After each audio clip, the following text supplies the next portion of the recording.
Ya, yang kemarin dapat duit nggak cukup dari Noah. Sampai kalimat yang mana? Saya ada ke Hardi, ada ke Hardi. Terusin. Saya nggak tahu mau minta siapa gitu kan. Iya, Pak. Siapa? Ayo Mas Lian. Ada di mana? Aliran itu kan gini Pak, kan udah cepat. Bisa scroll tuh Mas Lian.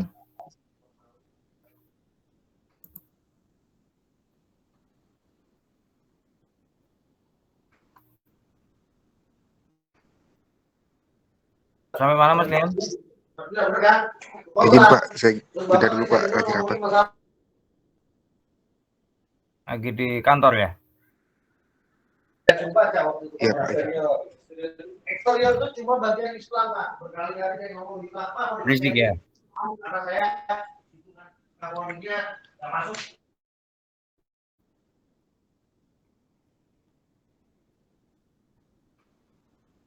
Ya.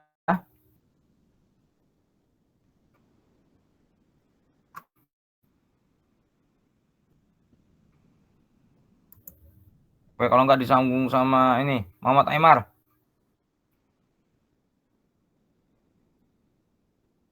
Muhammad Aymar.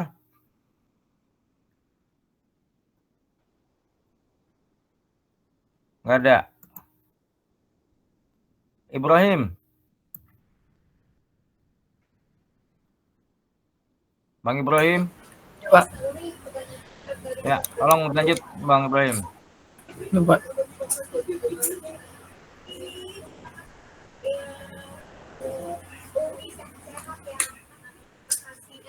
Ini langsung dari tenaga kerja, Pak. Ya. Apa langsung? Tenaga kerja merupakan salah satu unsur penting dalam pelaksanaan suatu proyek. Karena pengaruhnya yang cukup besar terhadap biaya dan waktu penyelesaian suatu pekerjaan proyek. Tenaga proyek yang digunakan biasanya tidak merupakan perorangan tetapi dalam bentuk kelompok. Pekerja yang terdiri dari pekerja biasa dan mandor di lapangan yang melayaninya dalam berbagai perbandingan. Namun perlu diperhatikan juga bahwa manusia merupakan sumber daya yang kompleks dan sulit diprediksi sehingga diperlukan adanya usaha dan pemikiran lebih mendalam dalam pengelolaan tenaga kerja. Dalam manajemen tenaga kerja, terdapat proses pengambilan keputusan yang berhubungan dengan penentuan ukuran dan jumlah tenaga kerja, rekrutmen dan pembagian tenaga kerja ke dalam kelompok kerja. Komposisi tenaga kerja untuk setiap jenis pekerjaan, pengendalian jumlah tenaga kerja yang dibutuhkan selama proyek berlangsung, perencanaan, penjadwalan, pengarahan, dan pengawasan kegiatan tenaga kerja. Tenaga kerja yaitu semua orang yang terlibat dalam pelaksanaan suatu proyek, baik dari yang ahli atau profesional, sampai tenaga kerja pemborong atau buruh. Penempatan tenaga kerja harus disesuaikan antara keahlian tertentu, sehingga pekerjaan yang dihasilkan menjadi efisien dan efektif. Dalam pelaksanaan pekerjaan, tenaga kerja dibagi beberapa bagian sebagai berikut. Tenaga kerja ahli. Oke, cukup. Coba. Jadi tenaga kerja ini kalau PM tuh maksudnya people management ya. Jadi ini termasuk yang rumit sebenarnya. Kenapa? Mengendalikan manusia gitu. Beda dengan mengendalikan mesin. Mesin dikendalikan cukup pencet on off, gas, rem, bisa gampang ya kan. Tapi kalau manusia beda cara mengendalikannya. Ya Mas Lian ya. Nah, kalau kita mengendalikan manusia kadang terlalu keras, dia bisa patah atau bisa ngamuk dia gitu. Tapi kalau kita terlalu pelan, dia bisa nyantai, dia bisa melunjak gitu. Jadi harus ambil tengah-tengah lagi gitu, tarik dan ulur gitu. Konsep memecutnya tarik dan ulur, bahasa mandornya gitu. Nah, kita itu ada seninya berarti di situ, ada communication technical, communication management, people management gitu.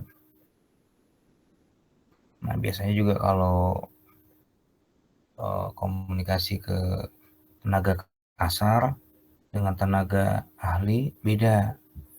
Kalau membicara ke tenaga kasar nggak bisa langsung, kita harus pegang pucuknya dulu, kepalanya dulu, mandornya, komunikasi ke mandornya dulu, nanti biar mandor yang membreakdown ke tenaga kasarnya, karena tenaga kasar itu biasanya hanya patuh kepada mandor, gitu. Dia nggak peduli mau dia hanya kerja karena mandor biasanya gitu.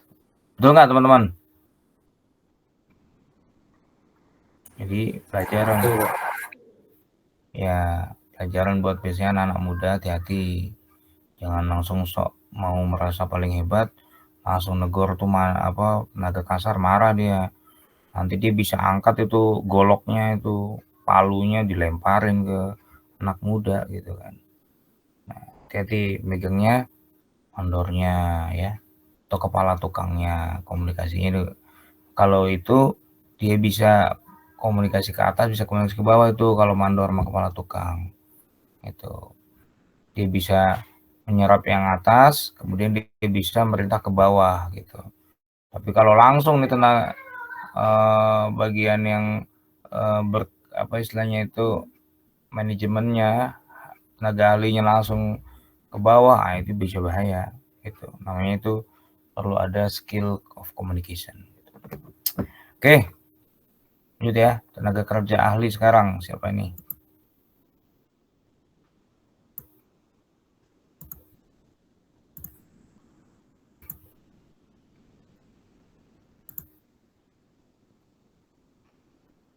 Muhammad Aymar ada nggak tadi? Dia kemungkinan di jalan, Pak. Oh iya di jalan ya. Jangan di jalan tuh ditabrak sama mobil, kasihan. Minggir, suruh minggir. Yohanes. Kayaknya ada Yohanes ya. Bang Yohanes.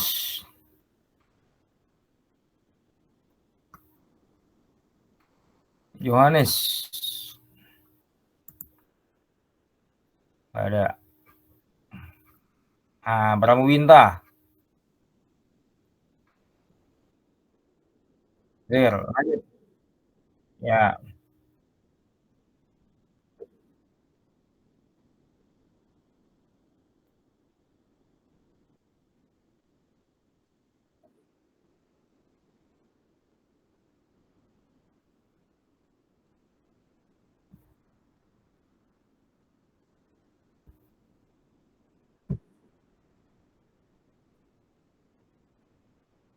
Nah ini biasanya tadi yang saya bilang ya, sarjana muda ya, D3. Teman-teman masuknya di tenaga kerja ahli. Nah ini berarti masuk tenaga kerja ahli, itu yang saya bilang tadi. Level komunikasinya berbeda ya. Oke, lanjut Mas.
Oke, cukup.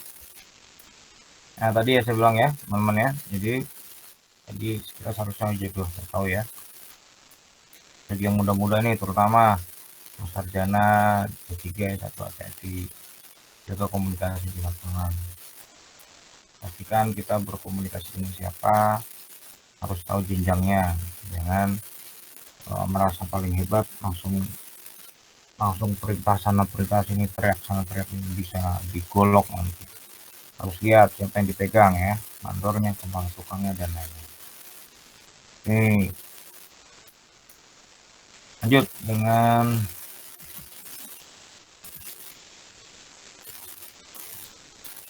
Dani Akbar.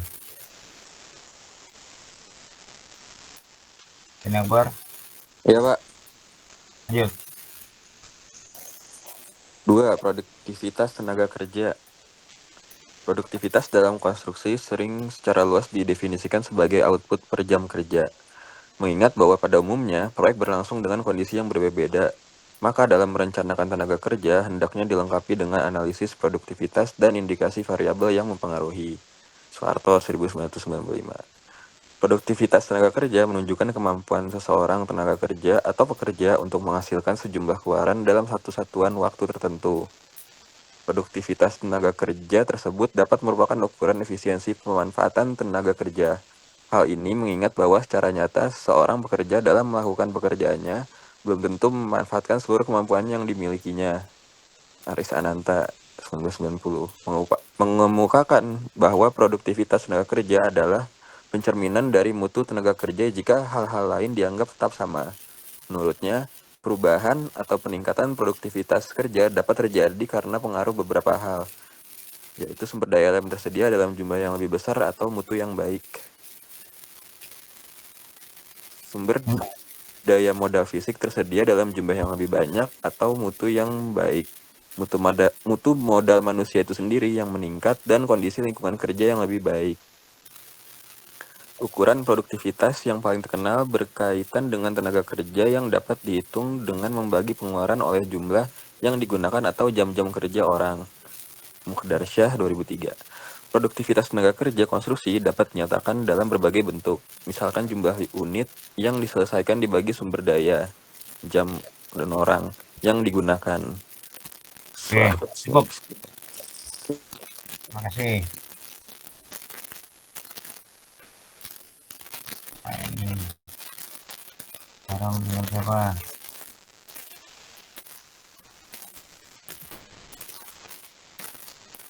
Roni Prabowo. Baik, Pak. Siap, Tiga. Pak Presiden. Lanjut. Izin, Pak, meneruskan. Ya. 3 faktor yang mempengaruhi produktivitas pekerjaan di site. Sering terjadi produktivitas karyawan yang menurun dikarenakan kemungkinan adanya ketidaknyamanan dalam bekerja, upah yang minim, dan juga ketidakpuasan dalam bekerja. Dalam pelaksanaan di lapangan, hal tersebut terkadang bisa terjadi dikarenakan tenaga kerja yang kurang efektif di dalam pekerjaannya.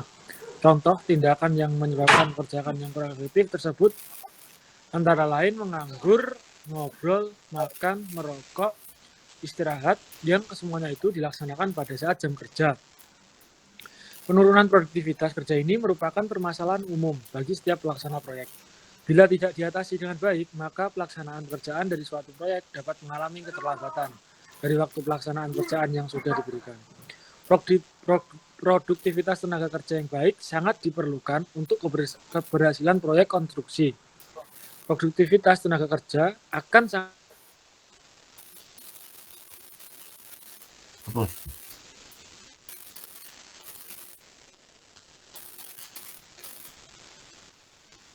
Terus nih suaranya Mas.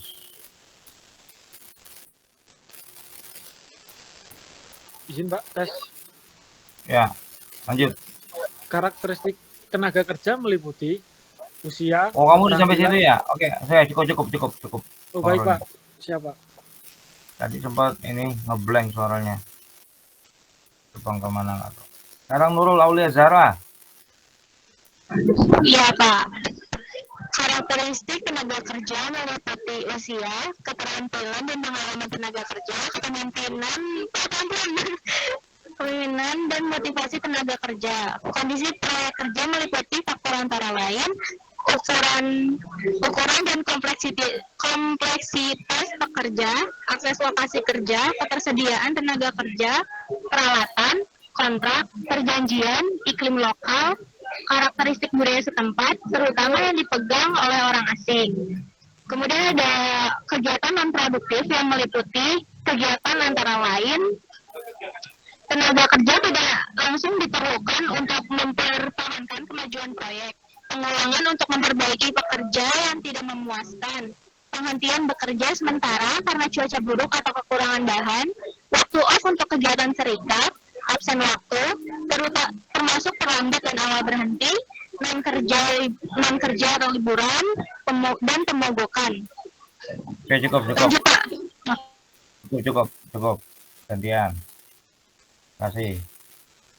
Oke, sekarang dengan Muhammad Rafi. Ya Pak, Lanjut. 4 karakteristik tenaga kerja. Analisis kinerja adalah alat umum untuk menilai kualitas pekerja dan kontribusi. Faktor-faktor yang mungkin dievaluasi antara lain meliputi kualitas kerja, kaliber karya yang dihasilkan atau dicapai, jumlah pekerja, volume pekerjaan yang diterima, pengetahuan yang menunjukkan persyaratan, metode, teknik, dan keterampilan yang terlibat dalam melakukan pekerjaan dan dalam menerapkan ini untuk meningkatkan produktivitas. Kemampuan komunikatif, efektivitas dalam menggunakan komunikasi oral dan ditulis dan sesuai, rekan bawahan, atasan, dan lain-lain diinformasikan. Keterampilan interpersonal, efektivitas dalam berhubungan dengan cara yang tepat dan produktif kepada orang lain. Kemampuan untuk bekerja di bawah tekanan, kemampuan untuk memenuhi tenggat waktu yang ketat dan beradaptasi dengan perubahan. Keamanan sensitivitas, kemampuan untuk menangani informasi rahasia tepat dan berhati-hati dalam menjaga informasi yang sensitif. Kesadaran keselamatan, memiliki pengetahuan tentang praktek-praktek keamanan yang baik dan menunjukkan kesadaran keselamatan pribadi sendiri dan keselamatan orang lain. Biaya, keuntungan, dan sensitivitas, kemampuan untuk mencari, menghasilkan, dan menerapkan ide-ide membuat keuntungan.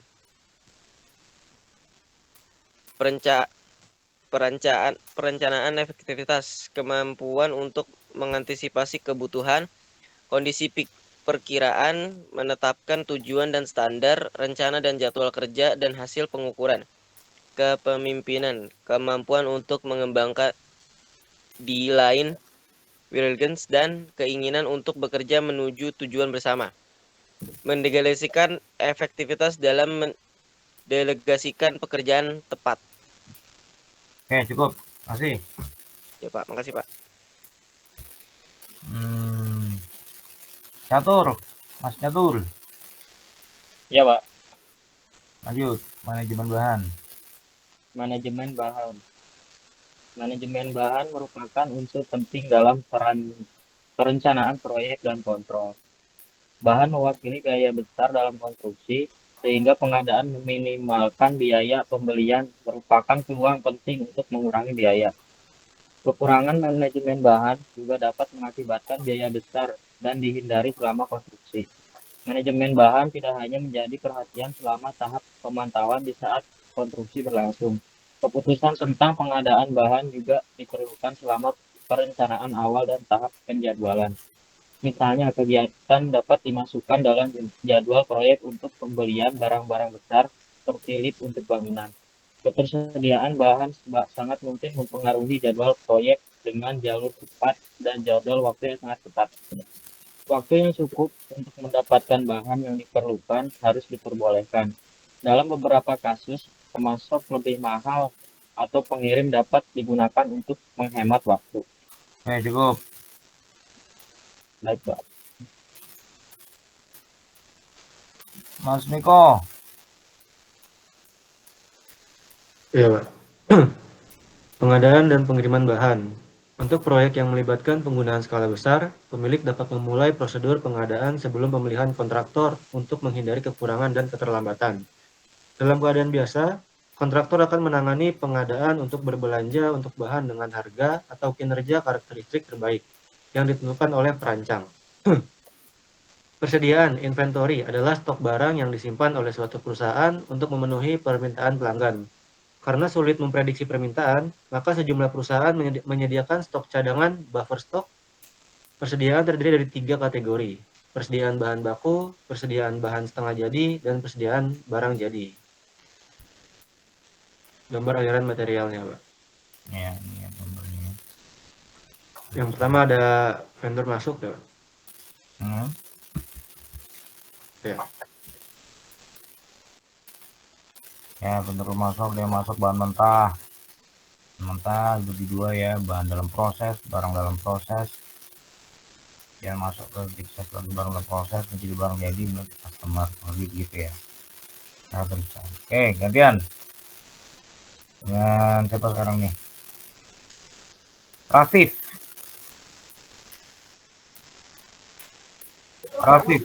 Iya, Pak. Nomor 2, inventory control. Setelah barang dibeli, harus ada pengontrolan bahan yang digunakan selama proses konstruksi. Persediaan terlalu sedikit. Kemungkinan terjadi kekurangan persediaan yang mengakibatkan penundaan operasional suatu sistem. Persediaan terlalu banyak. Biaya awal dan biaya penyimpanan besar. Tujuan umum dari pengendalian persediaan adalah meminimalkan total biaya persediaan di antara kategori utama biaya: purchase cost, order cost, holding cost, dan unavailable cost atau stock out cost. Kategori-kategori biaya ini saling terkait karena mengurangi biaya dalam satu kategori dapat meningkatkan biaya pada pihak lain. Oke, cukup. Oke.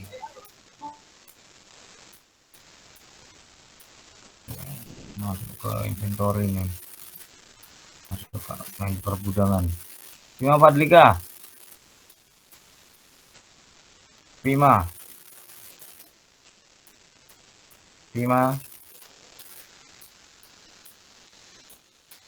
Hadir Pak, hadir. Lanjut. Dari yang kos ya? Ya, A itu. A, purchase cost atau biaya pembelian. B, pembelian dari suatu item adalah harga satuan pembelian dari sumber eksternal termasuk transportasi dan biaya pengiriman. Diperhitungkan apabila terdapat potongan harga kuantiti diskon untuk pembelian dalam jumlah tertentu. B, order cost atau biaya pemesanan. Biaya yang dikeluarkan sehubungan dengan kegiatan pemesanan sejak penempatan pesanan sampai tersedianya bahan atau barang di gudang. Biaya tersebut antara lain biaya telepon, biaya surat menyurat, biaya administrasi, dan penempatan pesanan, biaya pembelian pemasok, biaya pengangkutan dan bongkar muat, biaya penerimaan dan pemeriksaan bahan dan barang. C, holding cost atau biaya simpan. Holding cost atau carrying cost, biaya simpan, adalah biaya yang timbul akibat penyimpanan barang, yaitu terjadi karena perusahaan memiliki persediaan yang banyak, seperti biaya yang tertanam dalam persediaan, biaya modal, termasuk biaya kesempatan pendapatan atas dana yang tertanam dalam persediaan, sewa gudang, biaya administrasi pergudangan, gaji pegawai pergudangan, biaya asuransi, biaya pemeliharaan persediaan, dan biaya kerusakan atau kehilangan. Yang lanjut. D, kalian. D, unavailability cost atau ketidaktersediaan biaya atau stock out cost. Biaya ini timbul ketika ketidaktersediaannya bahan yang diinginkan pada waktu yang dikehendaki. Dalam industri manufaktur, biaya ini sering disebut kehabisan persediaan atau biaya deflasi. Dapat juga diartikan sebagai penalti yang harus dibayar akibat tertundanya suatu pekerjaan, atau kehilangan kesempatan yang harus diderita akibat tidak terpenuhnya suatu permintaan akibat kekurangan stok. Untuk gambar sendiri dapat dilihat pada berikut ini. Nah, itu teman-teman harus ketahui. Ini dia yang bikin optimum levelnya di sini nih. Nah, di sini. Optimum levelnya di sini nih. Total cost, ordering cost, purchase cost, holding cost di sini nih. Ini main matematika ekonomi nih. Pak Purbaya itu. Pak Purbaya orang teknik tapi jago keuangan. Nah, ini main matematika itu. Oke, lanjut kita dengan Rudi Simatupang. Baik Pak. Nomor 3, trade-off of cost dalam manajemen material. Model persediaan inventory model, suatu teknik yang berkaitan dengan penetapan besarnya persediaan bahan yang harus diadakan untuk menjamin kelancaran dalam kegiatan operasi produksi, serta menetapkan jadwal pengadaan dan jumlah pemesanan barang yang seharusnya dilakukan. Tujuan inventory model menjawab pertanyaan: 1. Berapa banyak barang yang harus dipesan untuk persediaan? Kemudian 2. Kapan harus melakukan pemesanan? Sistem persediaan A. Sistem persediaan kontinu. Sistem ini juga disebut sistem kuantitas pesanan tetap. Pesanan dilakukan ketika persediaan berkurang sampai suatu tingkat yang telah ditentukan, reorder system. Contoh yang sering dilakukan adalah sistem checkout terkomputerisasi dengan laser scanner di supermarket. Dengan sistem ini, scanner akan membaca barcode produk di kemasan produk dan transaksi dicatat secara langsung dan tingkat persediaan diperbarui. B. Sistem persediaan periodik. Sistem persediaan ini dikenal juga dengan sistem waktu tetap. Persediaan dihitung pada interval waktu tertentu. Misalnya tiap pekan atau pada akhir bulan. Kerugian sistem ini adalah kurangnya pengendalian langsung. Contoh yang sering dilakukan ada pada toko kelontong atau warung tradisional dan rumahan. Perusahaan seperti Sosro dan Coca-Cola Company melakukan sistem persediaan periodik pada warung-warung tradisional dan rumahan. Total inventory cost sebagai fungsi dari persediaan, terdapat rumus untuk mencari total inventory cost, yaitu purchase cost ditambah dengan ordering cost ditambah dengan holding cost ditambah dengan stock out cost.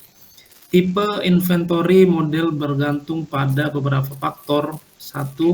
Atau A. Jenis permintaan.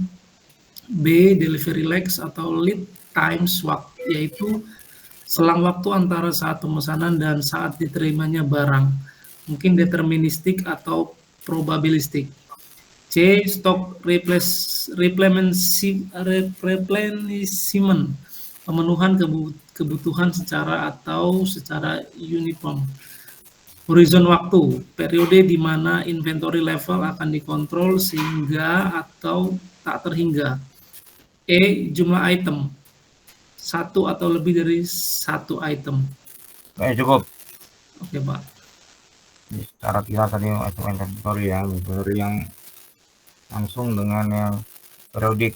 Kalau biayanya langsung, dia langsung live, ketahuan stoknya per transaksi itu dibeli kayak di Indomaret kan langsung ketahuan stoknya langsung berkurang, ketahuan secara online gitu. Oke, Iqmal. Hadir Pak Iqmal, Pak. Ya, oke, langsung. Siap.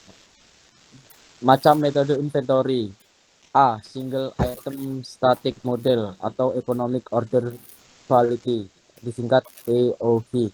Model ini merupakan formula tunggal untuk menentukan kuantitas pemesanan optimal yang meminimumkan jumlah biaya penyimpanan dan biaya pemesanan. Untuk batasan-batasannya, yang pertama yaitu permintaan deterministik dan konstan sepanjang waktu. Yang kedua, lead time diketahui dan konstan. Yang ketiga, pesanan datang sekaligus pada satu waktu. Berikutnya, tidak terjadi kekurangan stok. Yang kelima, tidak ada potongan harga. Yang keenam, variable cost, hanya ordering cost dan holding cost.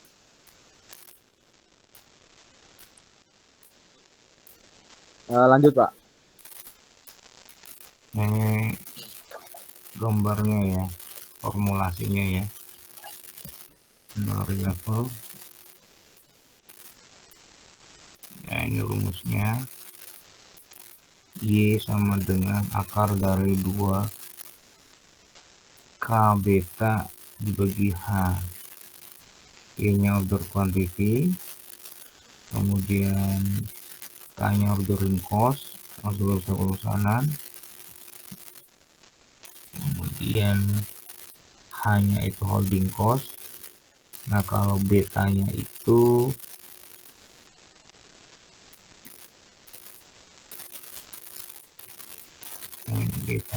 sama dengan hubungannya antara ini ya, beta atau koefisien ya, internalnya ya.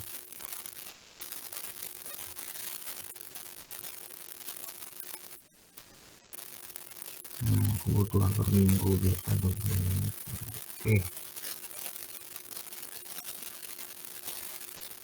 Oke, lanjut sekarang dengan siapa? Rizky.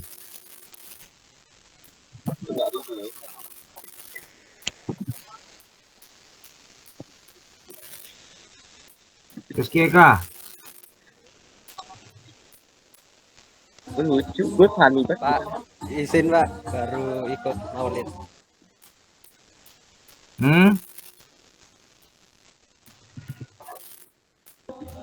Izin masih di luar Pak, saya Pak.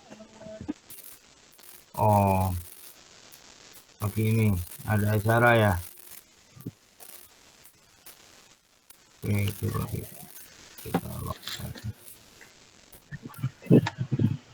Kila. Ya Pak. Ya, lanjut lagi lah. Yang mana ya Pak? Itu. Terus lagi ke toilet soalnya. Hijau di layar aja langsung. Yang B ya? Oh, B. Penggunaan safety stock. Dalam situasi nyata, permintaan atau waktu tunggu bisa bersifat probabilistik. Kondisi tersebut mengakibatkan permintaan selama waktu tunggu tidak diketahui dengan pasti. Cara mengatasi kemungkinan kekurangan stok akibat permintaan melebihi perkiraan adalah menyediakan safety stock. Contoh, sebuah perusahaan beroperasi selama 50 minggu dalam 1 tahun.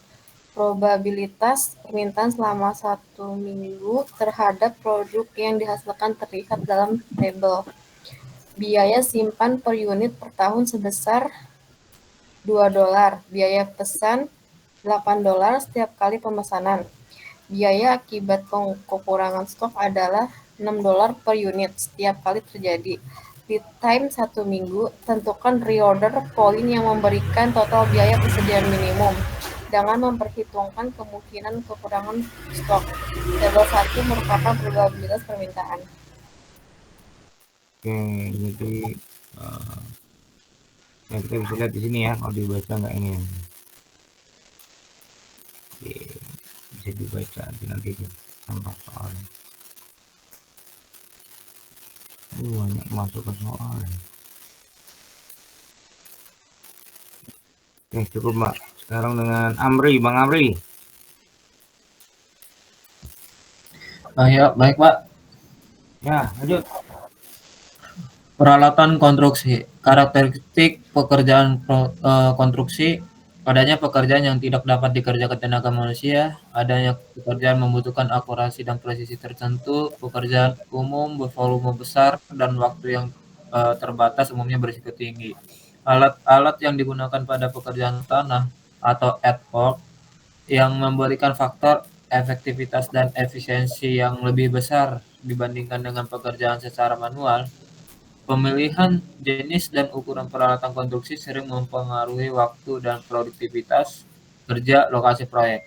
Oleh karena itu, penting bagi para manajer dan perencana konstruksi mengetahui karakteristik peralatan yang paling umum digunakan dalam konstruksi. Secara umum, pekerjaan tanah di konstruksi terbagi menjadi 5 tahap seperti terlihat pada gambar di bawah ini. Oke. Ada pekerjaan tanah, ada bawahnya pembersihan lahan, galian-galian, pembinaan tanah, pengamparan tanah, pemadatan tanah. Ya. Pikirannya seperti ini. Ya, kemudian lanjut coba. Langsung Bang Amri. excavating atau penggalian and loading atau pemuatan. Ya. Excavating adalah suatu kegiatan penggalian material atau tanah yang akan digunakan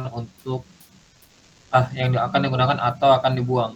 Hal ini dipengaruhi oleh 3 kondisi sebagai berikut. Kondisi 1, bila tanah bisa biasa atau normal, bisa dilakukan langsung penumpukan stok atau langsung dimuat atau loading.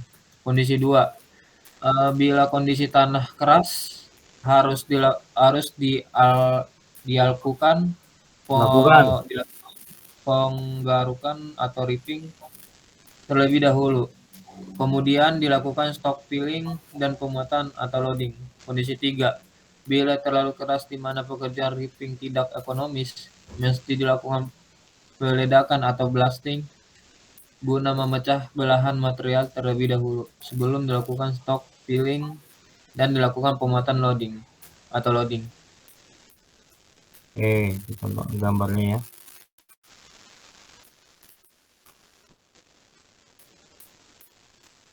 Nah, coba baca nih langsung compaction.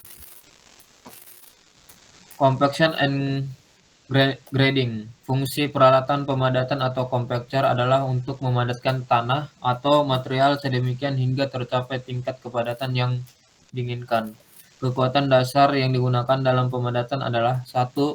Peremasan atau kneading. Tanah diremas oleh gigi pada roda sehingga udara dan air yang terdapat di antara partikel material dapat dikeluarkan. Pemberat atau static weight. Permukaan tanah diletakkan oleh suatu berat tertentu secara perlahan-lahan. Getaran atau vibration. Tanah di bawah alat pemadatan diberikan getaran yang berasal dari alat tersebut sehingga partikel tanah yang kecil dapat masuk di antara partikel-partikel yang lebih besar untuk mengisi rongga yang ada. Tumbukan atau impact. Proses yang dilakukan dengan metode ini adalah dengan kurang naik, Pak.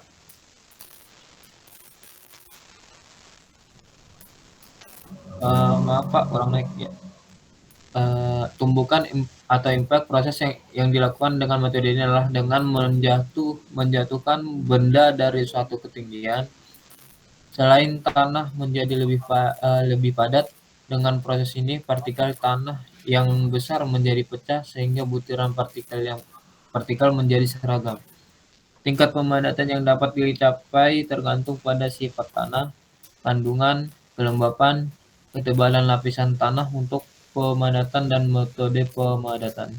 Fungsi peralatan grading untuk membawa pekerjaan tanah untuk bentuk yang diinginkan dan elevasi. Jenis utama peralatan grading meliputi kelas motor dan pemangkas kelas. Yang pertama adalah mesin semua tujuan untuk finishing grading dan permukaan, sedangkan yang kedua digunakan untuk konstruksi berat karena kecepatan operasi yang lebih tinggi. Ya, ini gambarnya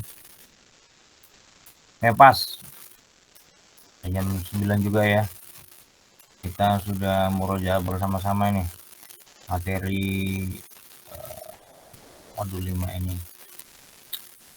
Oke teman-teman, rasanya udah masuk udah bisa tidak bisa ya.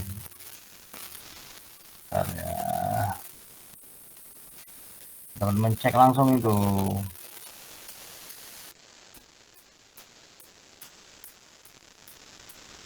Coba dicek. Udah berubah belum omsetnya?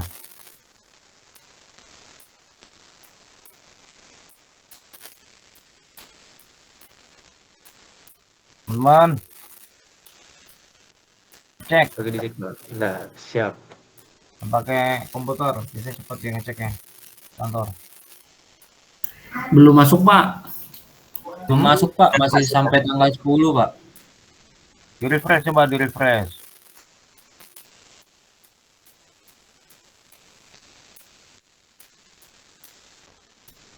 Masih belum Pak, mungkin nanti Pak masuknya kali ya, lagi update sistem kali Pak.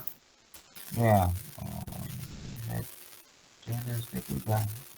udah siap. Oke lah, baiklah teman-teman. Mungkin lagi sedang sinkronisasi ya. Sudah oke. Kalau sudah kita aman ya, tenang ini. Oke teman-teman. Alhamdulillah kita sudah menyelesaikan modul 5 ini. Saya minta tolong teman-teman, tolong diselesaikan tugas besarnya ya, jangan sia-siakan waktunya, supaya tetap terjaga moodnya dalam mengerjakan tugas. Karena kalau kita kehilangan momentum, maka biasanya membagikannya lagi perlu waktu yang tadi dipanasin lagi gitu loh teman-teman gitu. Nah, gitu. Oke, karena tidak ada pertanyaan, saya pikir bisa kita tutup ya. Kalau mau Assalamualaikum warahmatullahi wabarakatuh. Waalaikumsalam warahmatullahi wabarakatuh. Waalaikumsalam.